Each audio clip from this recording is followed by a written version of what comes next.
हाँ बेटा please keep silent. देखो आज हम इस लो की क्लास में कल क्या क्या था, rule contract without consideration is void.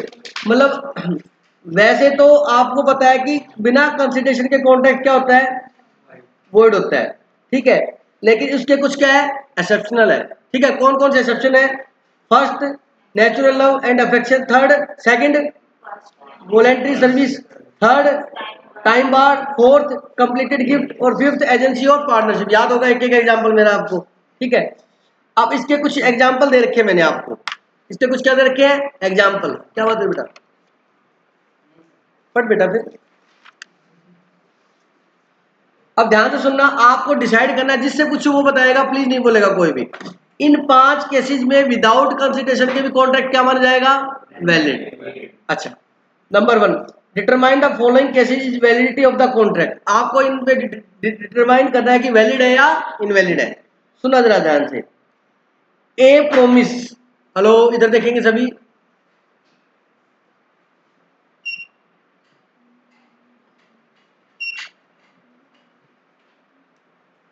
सुनना।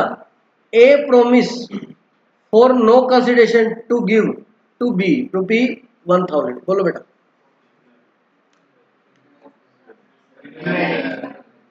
आप पता है कैसे चेक करो वैलिड या इनवैलिड? ये 5 में से कोई केस है? पहला केस कौन था, natural love and affection. Second voluntary, pass voluntary service. Third time bar, fourth और फिफ्थ एजेंसी और बार। उनमें से कोई केस है तो ये क्या है, वॉइड है। बोलो बात समझ आएगी नहीं?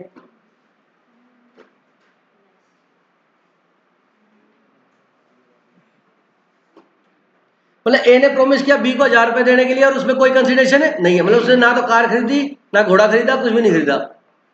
अरे बोलो बेटा, तो उसकी तरफ से कोई कंसिडरेशन है ही नहीं, तो क्या हो गया, वॉइड हो गया। Next, A, hello, A for natural love and affection promises to give his son B. A का बेटा कौन है, बी, उसको 1000 रुपए दिए। A put his promise to B into writing और रजिस्टर्ड। एक बात ध्यान सुन लेना, अगर नेचुरल लव अफेक्शन हो राइटिंग और रजिस्टर्ड नहीं है ना तो वॉइड हो जाएगा। वो राइटिंग और रजिस्टर्ड होना चाहिए, तो ये क्या है, वैलिड है। Next, A owes B, A ने पैसे देने थे किसको, बी को 1000 रुपए, but the debt is barred. Hello, time bar हो गया। अच्छा, बाय द लिमिटेशन एक्ट, हमारा एक लिमिटेशन एक्ट है जिसमें लिमिट बता रखी है हर चीज की, इतने लिमिट में होना चाहिए। कहता है वो लिमिटेशन एक्ट की वजह से टाइम बार हो गया, ठीक है। उसके बाद भी ए साइन ए रिटर्न प्रोमिस, उसके बाद भी ए ने क्या किया, रिटर्न प्रोमिस किया to pay 5000 on account of the date. उसके बाद भी ए कहता नहीं मैं पैसे दूंगा, उसने एक्सेप्ट कर लिया ना। अब बताओ बिना कंसिडरेशन के भी क्या है, ये वैलिड है, क्योंकि एक्सेप्शनल की कंडीशन के अंदर आता है ये, ठीक है। Next, A agree to sell a horse worth rupee 1000। A अपना हॉर्स सेल कर रहा है 1000 में बेटा, ठीक है। 1000 की वर्थ का हॉर्स है और उसने 10 रुपए में बेच दिया। है कितने का हॉर्स का, 1000, और वो हॉर्स उसने कितने बेच दिया, 10 में। As consent to the agreement was freely given, और उसकी सहमति भी बिल्कुल फ्री है, कोई जोर जबरदस्ती नहीं है। लेकिन 1000 की चीज 10 में यार, कोई बात नहीं। कंसिडरेशन तो है, हाँ है, कितने हैं, 10 रुपए। लेकिन ये कंसिडरेशन ध्यान से सुनना इनसफिशिएंट है। क्या है ये? अब क्वेश्चन ये आता है कि क्या इनसफिशिएंट कंसिडरेशन वैलिड माना जाता है? यस। किसी कोई मजबूरी हो, कोई 5 लाख की चीज 50,000 में बेच जाए, उसमें आप क्या कर सकते हो? बात समझाई?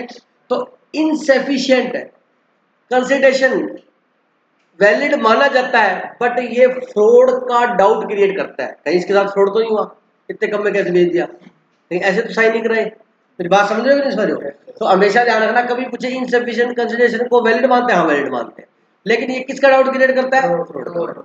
ठीक है, कि आपको हमेशा इनसफिशिएंट कंसिडरेशन भी क्या है, वैलिड होता है, तो इसे हम क्या मानेंगे, वैलिड मानेंगे। नेक्स्ट,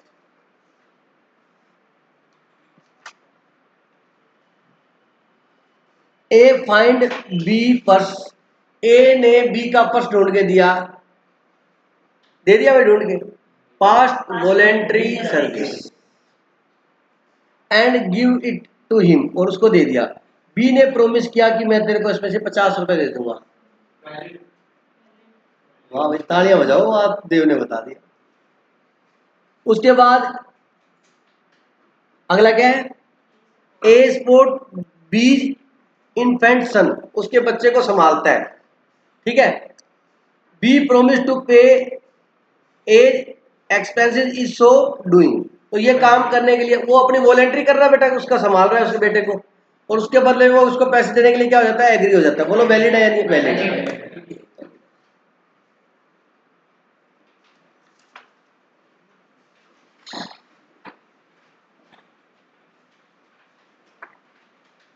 कंसिडरेशन में हमने क्या पढ़ा, पहले पढ़ी हमने डेफिनेशन, ठीक है। फिर क्या पढ़ी हमने, टॉपिक दिमाग में से चलने चाहिए। फिर क्या पढ़ा, एसेंशियल, क्या क्या था, consideration at the desire of, पढ़ते नहीं बेटा, मुझे तो दे दिया मैंने। नंबर 2 क्या था,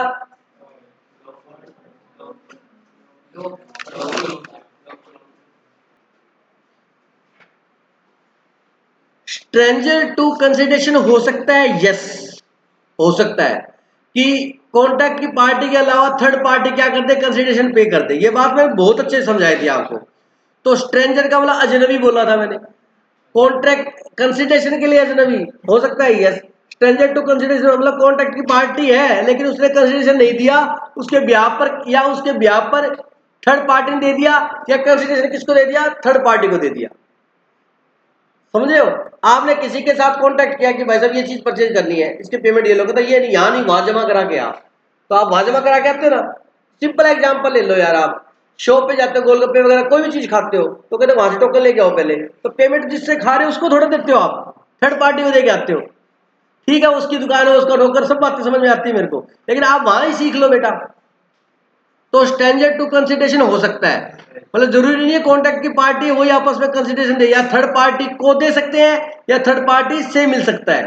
बोलो बात समझ आया कि नहीं आया? चलिए, वो बात हमारी क्लियर हो चुकी थी। Privity of contract, privity of contract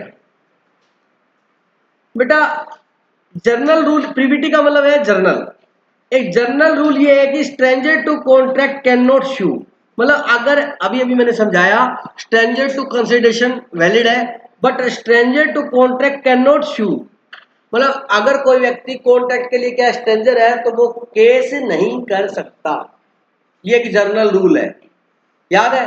Delhi के राम ने कलकत्ता के श्याम को गुड्स बेचे और उन्होंने कोई डिस्प्यूट हो गया, अब खुश बोलता है एक को तू उस पर केस कर, वो कहता यार मैं तो नहीं करता, कैसे, कहता उससे मेरी पुरानी दोस्ती है, तो उसके ऊपर केस कर, कहता यार मैं नहीं करता, कहता मैं तेरे ब्याह पे मैं केस करता हूँ उसके ऊपर। बोलो कर सकता है? नहीं कर सकता, ये कॉन्ट्रैक्ट की पार्टी नहीं है। अब ये क्या माना जाएगा, स्ट्रेंजर टू कॉन्ट्रैक्ट माना जाएगा। और जनरल रूल यही है बेटा कि अगर कोई व्यक्ति स्ट्रेंजर टू कॉन्ट्रैक्ट है, क्या है बेटा, कॉन्ट्रैक्ट है, तो बेटा वो केस नहीं कर सकता। बोलो समझ आया क्या? हमेशा ये बोलना, जनरल रूल क्या है, स्ट्रेंजर टू कॉन्ट्रैक्ट कभी भी कॉन्ट्रैक्ट की पार्टी नहीं है, इसलिए वो उस कॉन्ट्रैक्ट के ब्याह पर किसी पे केस नहीं, प्रोसिक्यूशन नहीं चला सकते। बोलो बात समझ आई? अब इसके भी कुछ एक्सेप्शन है, जैसे कंसिडरेशन होना चाहिए, बिना कंसिडरेशन के कॉन्ट्रैक्ट क्या है, वॉइड है, उसके भी क्या थे, एक्सेप्शन थे। ऐसे इसके भी क्या है बेटा, एक्सेप्शन है। बोलो बात समझ आएंगे? अच्छा, इसके एक्सेप्शन भी 5 है बेटा, ध्यान से सुनना। Exception to the above rule means even a stranger to contract can sue party to contract, मतलब इसका एक्सेप्शन ये हुआ कि वो कॉन्ट्रैक्ट की पार्टी नहीं भी है ना तो भी केस कर सकता है, नॉर्मली नहीं कर सकता, लेकिन उसके क्या है, एक्सेप्शन है। नंबर 1, बेनिफिशियरी कैन सू, क्या लिखा बेटा, बेनिफिशियरी कैन सू। अब मैं ये समझाऊंगा बड़े डिटेल में, अब मेरे को नहीं पता मैं 5 बताऊंगा या 2 बताऊंगा या 1 बताऊंगा, लेकिन मैं समझाऊंगा डिटेल में। या तो आप यहाँ पे इसकी जगह लिख लो या कोई चार्ट लगा लो, मैं समझाऊंगा बना के आपको। अब वैसे बेनिफिशियरी कैन सू मतलब अगर कोई कॉन्ट्रैक्ट है कोई और उसमें वो बेनिफिशियरी है, कॉन्ट्रैक्ट की पार्टी नहीं है लेकिन वो क्या है उसमें बेनिफिशियरी है, तो वो केस कर सकता है। मतलब उस कॉन्ट्रैक्ट से उसको क्या होने वाला है, बेनिफिट होने वाला है, लेकिन वो कॉन्ट्रैक्ट की पार्टी नहीं है तो वो केस कर सकता है। फिर ऐसा कैसा एग्जाम्पल सुनो ध्यान से।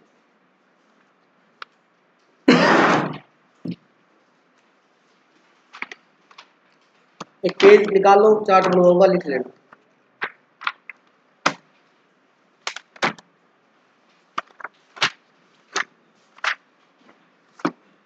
कोई ऐसा कोई एग्जांपल दे सकता है जिसमें वो कॉन्ट्रैक्ट की पार्टी ना हो और वो बेनिफिशियरी हो? बेटा है बेटा ब्रोकर, ब्रोकर तो बेटा कॉन्ट्रैक्ट की पार्टी दीदी होता है कैसे, सुनो बेटा। ए ने गुड्स बेचे बी को, इन दोनों की डील कौन करवाता है, ब्रोकर। तो वो कॉन्ट्रैक्ट की पार्टी होता है बेटा, उसके साइन भी होते हैं अगर कोई कॉन्ट्रैक्ट होता है उसको एज ए गारंटर, ठीक है। सुनो कोई बात नहीं, चलिए मेरी ध्यान से बात सुनो। आपने एक चैप्टर पढ़ा था कंपनी, मैं आपको आपके सिलेबस का एग्जांपल देता हूं। चलो सिलेबस से बढ़िया कोई और एग्जांपल देता हूं पहले आपको। ये केस आया हुआ है, वो केस ही करा देता हूं। चिन्ना बनाम रमैया, चिन्ना बनाम रमैया, इसी के ऊपर केस आया था वो, ठीक है। तो इस केस में शायद ये लिखा हुआ है आपके नीचे, इसमें लिखा हुआ है चिन्ना बनाम रमैया। बेटा एक लेडी थी, प्लीज, ये जैसे मान लीजिए इसका नाम रख लेते हैं, इसका नाम था लक्ष्मी था, लक्ष्मी था, केस में लक्ष्मी नाम था, लक्ष्मी। लक्ष्मी नाम की एक लेडी थी बेटा, उसने अपनी बेटी रमैया, क्या नाम था उसका, इनके नाम ही ऐसे, रमैया। इसने अपनी सारी प्रॉपर्टी, लक्ष्मी कहती, इसकी मम्मी होगी ना इसकी, कहती बेटा मैं तेरे को अपने ट्रांसफर कर दूंगी, अपनी डॉटर को ट्रांसफर कर देगी ये, लेकिन कहती है एक शर्त है कि तू इसमें से कुछ पैसे monthly as a pension, as a annuity, annuity का ना महीने खर्च करने के लिए अपने मामा जी को देते रहना। और मामा जी का नाम था चिन्ना, चिन्ना।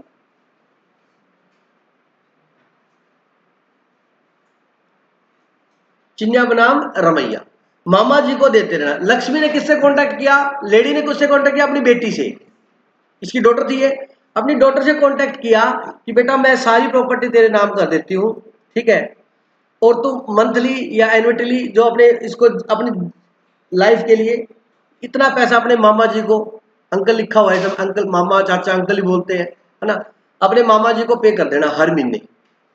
उसने कहा डन, बोलो डन है कि नहीं डन, बोलो बेटा, बोलो बेटा, हो गया, ठीक है। उसके बाद रमैया ने अपने मामा जी को कहा मामा जी टेंशन मत लो, मम्मी ने मेरे को बोल दिया है मैं आपको हर महीने फॉर एग्जाम्पल 1000 रुपये दे दिया करूंगा, ठीक है जी, बोलो बेटा समझ आएंगे, ठीक है। अच्छा लक्ष्मी ने क्या कंडीशन लगाई थी, बोलो बेटा, आएगी नहीं बात समझे। तो अब ये कहता है कि जो ये कॉन्टेक्ट हुआ लक्ष्मी और रमैया के बीच हुआ, लेडी और उसकी डॉटर के बीच हुआ, उसमें चिन्ना जो है ये कॉन्टेक्ट की पार्टी नहीं है, लेकिन इसमें बात किसकी हो रही है, इसको पैसे देने की। तो इस कॉन्ट्रैक्ट में ये बेनिफिशियरी है, क्या ये बेनिफिशियरी, इसी को पैसे देने के बाद। उसके बाद क्या हुआ, इसके नाम प्रॉपर्टी हो गई, और प्रॉपर्टी नाम होते के साथ कुछ महीने इसने पेमेंट दी और उसके बाद पेमेंट देने क्या कर दी, बंद कर दी।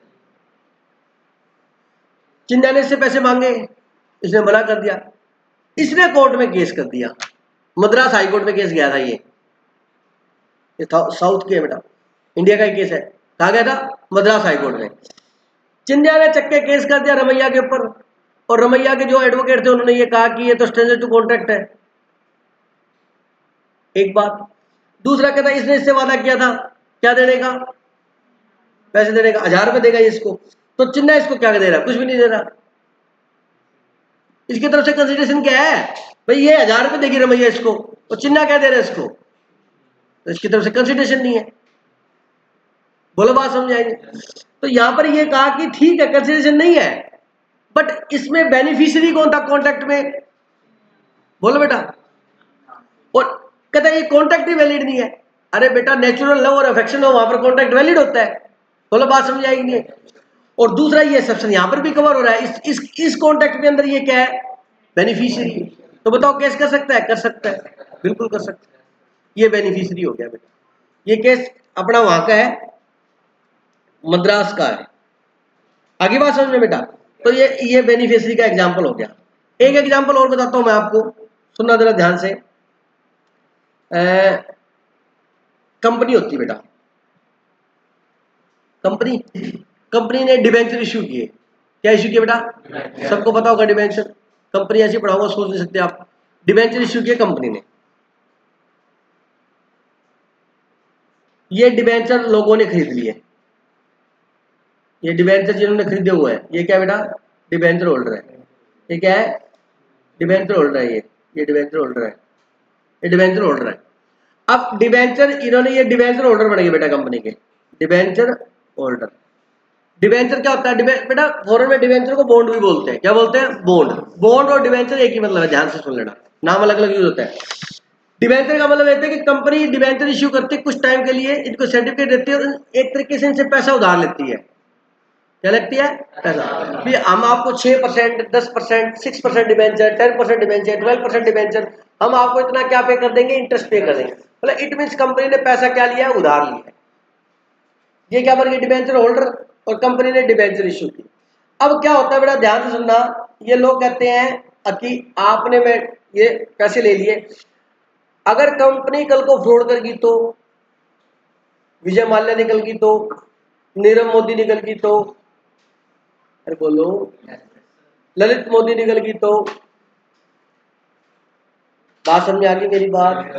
तो ये कहते हैं, तो कंपनी की बोलती है कि ऐसे करो, हम आपको चार्ज दे देते हैं, चार्ज किसके ऊपर, एसेट्स के ऊपर। चार्ज का मतलब होता है, ये सिंपल ये समझ लो आप कि इन्होंने ये कंपनी की जो एसेट्स थी, लैंड बिल्डिंग प्लांट, इनको इनके ऊपर इनको चार्ज दे दिया, मतलब इनको गिरवी रख दिया। चार्ज का मतलब ये है कि अगर कंपनी कल को फेल हो जाती है तो इस कंपनी के एसेट्स को बेच के आप अपना पैसा ले सकते हो। मतलब चार्ज क्रिएट कर दिया। क्या क्रिएट कर दिया, बोलो समझ में आएगी नहीं। चार्ज का मतलब इन्होंने गिरवी रख दिया, अब इनको सिक्योरिटी मिल गई। हाँ, अब ये कहलाएंगे सिक्योर्ड डिबेंचर। क्या कहलाएंगे, क्योंकि इनको सिक्योरिटी मिली हुई है कि कल को कंपनी पैसा नहीं देती तो ये कंपनी की लैंड बिल्डिंग प्लांट मशीनरी ये बेच के पैसा पूरा कर सकते। अब इसका कंपनी में इंटरफेयर रहेगा, रहेगा। ये 2 महीने बाद आएगा, ओए दिखाना बिल्डिंग बेच तो नहीं थी, मशीन बेच तो नहीं थी, ये तो 50 है, आके रोज परेशान क्या करेंगे, कंपनी को तो काम ही नहीं करने देंगे। तो इसके लिए एक लॉ में प्रोविजन है कि जब भी कंपनी डिबेंचर इश्यू करेगी, क्या करेगी,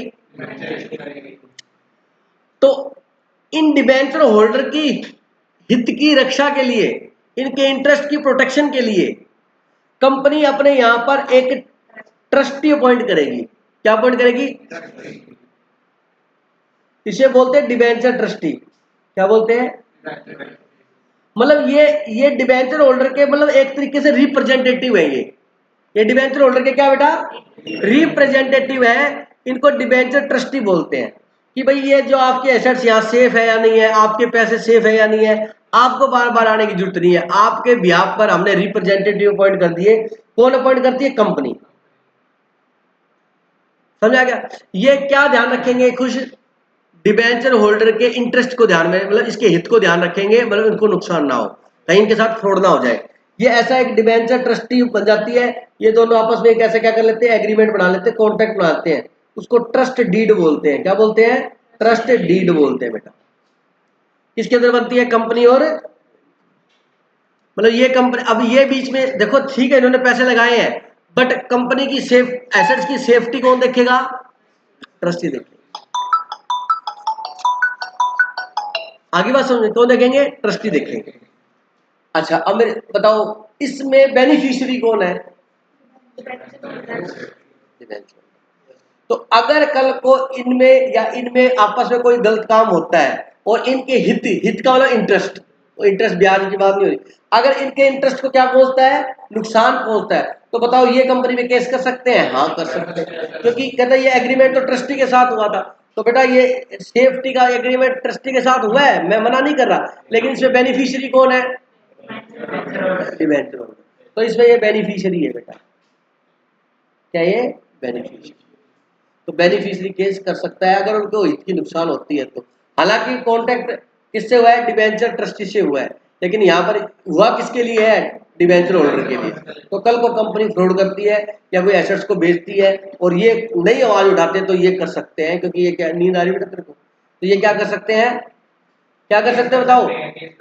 इसमें क्योंकि इसके अच्छा कॉन्ट्रैक्ट तो इनमें हुआ है, ये तो स्टैंडर्ड टू कॉन्ट्रैक्ट है। हाँ है, हाँ है, सॉरी कॉन्ट्रैक्ट तो यहाँ पे भी बता, अरे यहाँ तो पैसे दिए थे, डिबेंचर इशू किए थे, यहाँ इंटरेस्ट की बात तो यहाँ हो रही है, सेफ्टी तो यहाँ मिल रही है।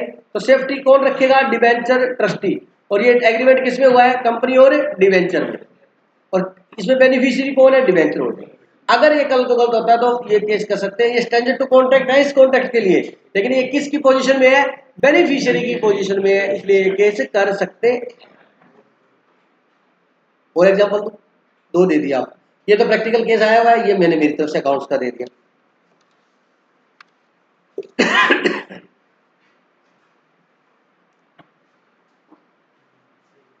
आगे कल करेंगे, टाइम हो गया। ये एग्जांपल जरूर लिख लो बेटा, रिक्वेस्ट है, भूल जाओगे बाद में आप।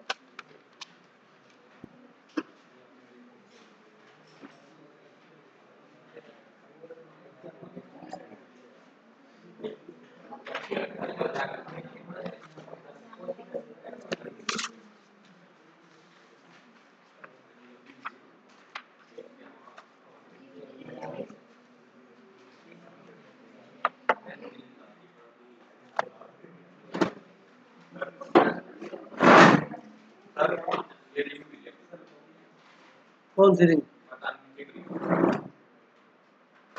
किसकी है बेटा?